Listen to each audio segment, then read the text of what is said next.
Man, it was pretty cool because there was a lot of drama around it, and we are going to have words from Chris Jericho, I think, on next week's show, and in the fallout and whatnot. But, yeah, like I had not, just because of my schedule and Chris's schedule, like I had seen Chris in Orlando, during our TV tapings because, you know, he had a show and I'd popped down and whatnot. And that's actually a funny story as well, which I should probably tell quickly. So Chris texted me the first day I got to Orlando and basically said like, hey, I'm in town, et cetera, et cetera. Like we got a show at the fairgrounds. Why don't you pop down? So, Demore and I, get in the car to go and, didn't have a lot of time. And so we get there. And as you can imagine, like outdoor festival, like it's a gong show. And I just got like everything I hate about going to a live event outside. Like they've got it. Outdoor porta potties. It's hot. There's probably alligators everywhere. And like long walks and parking for marks. So I said to Scott, I'm like, okay, let me handle this. We're not parking here. We're not waiting in lines. We're not doing any of that. We're not walking. He's like, what are you going to do? I'm like, stop the truck. So we had an black SUV, stop the truck. I got into the back seat. So it looked like he was my driver. And I'm on the opposite side of him. I'm on the right side in the back seat. Pull up to the first security jabron and they go up to Scott because he's the driver. And Scott's like, I'm just the driver. And I start pounding on the side of the car going, excuse me. So the guy has to run around to me. And I'm like, I'm Don Callis. I'm with Sony Records. I go, two of my acts are on. One of them's on now. One of them's on right after. I said, I've been told to go to VIP parking. I have no idea where it is. This is poorly laid out. Where is VIP parking? And I need to know now. I don't have time for this. Oh, okay. Like, just go there. Like, they don't want to deal with me, right? I get 2 more layers. I go through 2 more layers of security doing that. So finally, we get to the last, like, where I can actually see the stage. And it's like the kayfabe entrance at the side, but they've got a big gate. And I can see this is the VIP parking. So I pull up and again, same thing. Hi, Sony Records. Listen, I'm late. Got an act on stage right now. I need to park this vehicle. Is this VIP parking? Because I was told I'm supposed to park in VIP parking immediately. Yes. Just park there. So I parked there. So now we hit the snafu because we actually get someone who's actually engaged in their job of providing security, who basically says, listen, you're supposed to have credentials. And I said, I don't have time for credentials. It reminded me of the old, badges. We don't need no stinking badges. But I'm like, I don't have any, credentials. I just got off a jet from Los Angeles and I don't have time for credentials. I got an act on right now. I said, I have to be on that stage. And they're like, well, I'm really sorry. Maybe you can call them. Like, so instead of arguing with this person, I see another entrance, like maybe 100 feet away.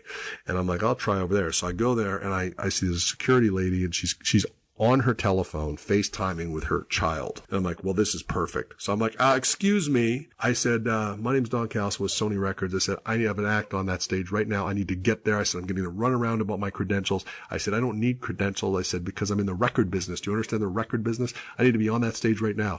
And she just wanted me gone. So she's like, go ahead. So Scott and I walk in. So now we get to like the stage is raised and there's like a set of stairs that goes up to the stage at the side. So we're still not I'm not going to be satisfied because now I'm trying to prove a point to Demore that I can basically get in anywhere I want. So anyway, so now there's other security and they've now stopped Scott and they basically said, listen, why are you here? Who are you? And I'm like, I'm not going to be happy until like I'm actually on that thing. So now I can tell that they're about to approach me and they're about to say, hey, what are you doing here? You can't be here. So I immediately do the fake phone call gimmick, the Paul Heyman, pretend to be on my phone. And when they come up to me, I look very irritated. I'm like, yeah, can I help you? She's like, well, I just you don't have any credentials, blah, blah, blah. I'm like, listen, I go, do you see that person on that stage right now? She's like, yeah. And I go, that person's production manager is on this phone. If you want to talk to them, they're asking me why the security has not brought me up onto that stage. And she's like, oh my God. And I'm like, do you know who Chris Jericho is? She's like, yes. I go, well, I am his personal agent and manager. I said, I was supposed to be up there 10 minutes ago. And I said, now the production manager is saying he's going to get people fired if I'm not up. Oh my God. So they give Scott and myself a escort. And so Chris had no idea that any of this is happening. He, of course, being him, just goes, oh yeah, just come down to the show, like made no arrangements for us.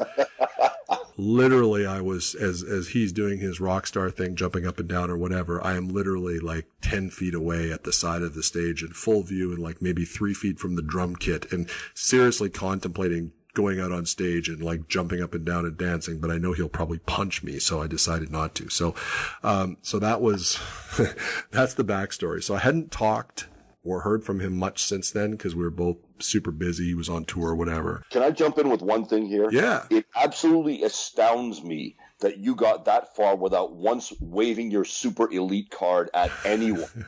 The super elite card comes in later.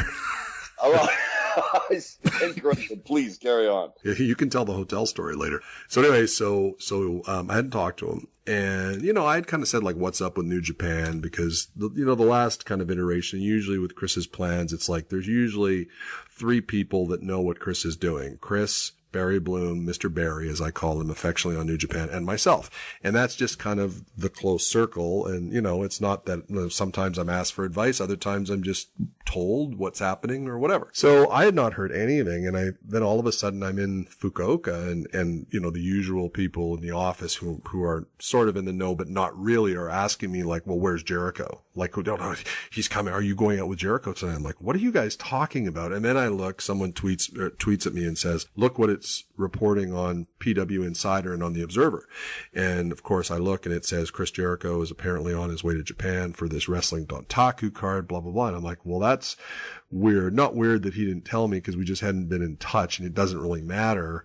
But weird because I'm not involved in the angle, but weird that how did this leak? Because Chris's stuff never leaks. So I just thought it was a work because I'm like, if it's leaked, that means he's not coming, right? And then I ended up texting him saying, hey, what's up? Blah, blah, blah. And he was sort of cryptic, like, not kayfabing, but kind of, and I'm like, okay, that must mean he's here. So I'm like, okay, fine. I don't care. So anyway, so now fast forward the first day, great matches, all that stuff in Fukuoka because we had 2 days there. So the first day Jericho's not there. So fine.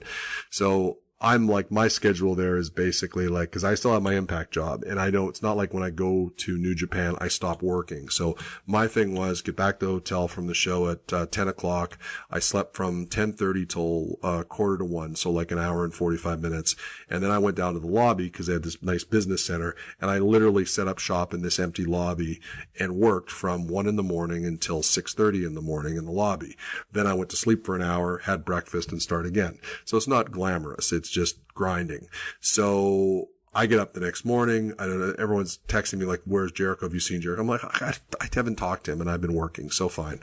So now, we go to the show. It's the second day of the show. And I wanted to do this interview with, the Gorillas of Destiny, Tama Tonga and Tongaloa. Well, we had to find a quiet place to do it. And my dressing room, which is also the New Japan's world room, is too loud and too busy. So I find this, empty, room with 2 couches in it, which coincidentally I remembered after this was the same room that Jericho used the last time he was there for his dressing room and where he tried to demonstrate the code breaker on me and busted my mouth open. So as I'm sitting there with Tama Tonga and Tongaloa, I'm like, oh, this is the room. So we do this great interview. You'll hear it later in the show. And then as I get up, I'm not going to get into detail, but I see a couple of things in this dressing room that lead me to believe that Mr. Jericho is probably making an appearance. So I text him and I say, haha, I'm in your dressing room right now. Don't kayfabe me, haha, whatever, right? So yeah, so now I go call the show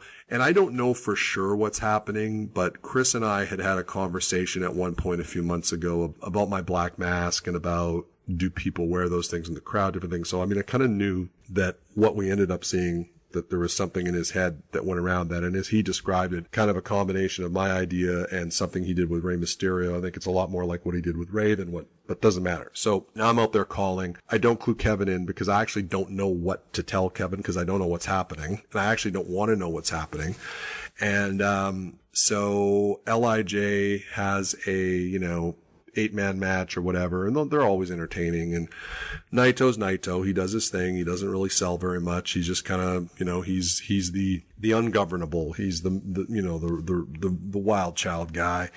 And, so as I can see this starting to play out because the other LIJ guys all leave. Naito's in the ring. People are going crazy. They love Naito. And of course, when Naito goes to walk to the back like Tanahashi, everyone rushes the barricade. And so I'm watching this, but from my vantage, I can't really see it. I'm looking at it on the monitor.